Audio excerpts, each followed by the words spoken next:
বৃষ্টি, ও অনেক ক্ষুধা পেয়েছে, চল একসাথে বসে খাবো, চল।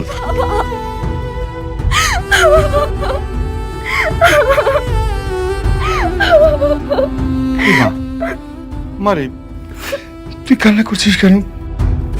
ডাক্তারের সাথে কথা হয়েছে? হ্যাঁ বাবা, কিন্তু ডাক্তার বলেছে আমি আর সত্যি কোনোদিন মা হতে পারবো না। আরে কি বলছিস? ডাক্তার মিথ্যে কথা বলেছে। দেখ, আমি তোকে প্রয়োজনে নিজে বিদেশ নিয়ে যাব, ওখানে তোকে ডাক্তার দেখাবো। আমি অনেককে কি জবাব দেব বাবা বলো? অনেক আমার কাছে একটা শুধু সন্তানই চেয়েছে, এটা যদি আমি না দিতে পারি ও তো অনেক কষ্ট পাবে বলো। আমি ওর কষ্ট সহ্য করতে পারবো না।